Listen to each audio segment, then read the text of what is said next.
குட்டிக்கரடி மிக்கியும் மின்னும் நட்சத்திரமும் கதை. காட்டின் ஓரத்தில் மிக்கி என்ற ஒரு குட்டிக்கரடி இருந்தது.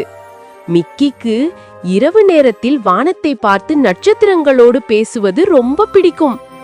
ஒரு நாள் மிக்கி வானத்தை பார்த்து கொண்டிருந்த போது ஒரு சின்ன நட்சத்திரம் டிங் என்று கீழே விழுந்தது. மிக்கி பயந்து போய் ஓடி சென்று பார்த்தது. அங்கே ஒரு மஞ்சள் நிறத்தில் மின்னும் சின்ன சின்ன கைகளை வைத்த நட்சத்திரம் கீழே கிடந்தது. நட்சத்திரம் அழுது கொண்டிருந்தது. நான் தவறி விழுந்துட்டேன், மீண்டும் வானத்துக்கு போக முடியவில்லையே என்று. மிக்கி அதற்கு ஆறுதல் சொல்லியது.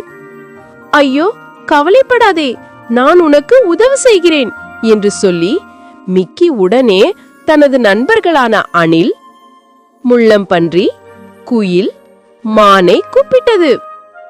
அனைவரும் சேர்ந்து ஒரு பெரிய மரக்கிளையை எடுத்து அதை ஒரு சின்ன தூக்கி போல செய்தார்கள். குயில் மேலே பறந்து வழிகாட்டியது. மான் அந்த தூக்கியை உயரமாக தள்ள உதவியது. மிக்கி நட்சத்திரத்தை பிடித்து நன்றாக வைத்தது.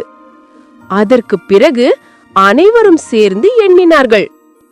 1, 2, 3 பற! ஷூம் என்று அந்த தூக்கி மேலே பறந்தது. நட்சத்திரம் மீண்டும் வானத்தில் சென்று மேகங்களின் நடுவே ஒளிர ஆரம்பித்தது. மேலிருந்து நட்சத்திரம் சொன்னது, நன்றி மிக்கி, நீங்க எல்லாம் எனக்கு உண்மையான நண்பர்கள். அதிலிருந்து ஒவ்வொரு இரவும் வானத்தில் அந்த நட்சத்திரம் மிக்கிக்கே மட்டும் ஒரு சிறப்பு மின்மினி சிக்னல் அனுப்பும்.